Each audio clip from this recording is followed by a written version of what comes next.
Hi friends, প্রত্যেককে গণেশ চতুর্থীর অনেক অনেক শুভেচ্ছা, শুভকামনা, ভালোবাসা। বড়োদেরকে আমার প্রণাম, ছোটোদেরকে আমার ভালোবাসা। অনেক দিন পর আবার লাঞ্চের ভিডিও নিয়ে আসলাম তোমাদের সাথে লাঞ্চ করবো বলে। তো পুজো হয়েছে, পুজোর ভিডিও দেব। তো দেখো আজকেই বানিয়ে নিয়েছি, দেখো ফ্রায়েড রাইস, চিলি পনির, আর এই যে কাশ্মীরি আলুর দম,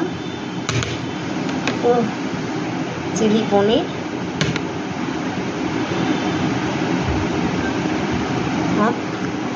ফ্রায়েড রাইস। আগে শ্যাম্পু করেছিলাম, কিছুই করা হয়নি।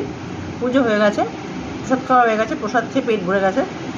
মোদক কিনে এনেছি, মেয়ে বলেছিল মা বানাবো, তো মেয়ের পরীক্ষা হয়ে যাক বন্ধুরা, সামনে টেস্ট। তো এই যে ফ্রায়েড রাইস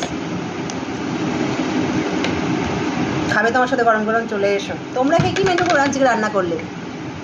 কার বাড়িতে পোলাও হয়েছে একটু কমেন্টস করে জানিও তো। আমারও ইচ্ছা ছিল একটু পোলাও করার, কিন্তু বড় আর মেয়ে বললো ফ্রায়েড রাইস, তো ফ্রায়েড রাইস। তো কারা কারা পোলাও করলে অবশ্যই কমেন্টস করে জানিও। তো চলো খাওয়া দাওয়া করে নিই, ঠান্ডা হয়ে যাচ্ছে। টাটা।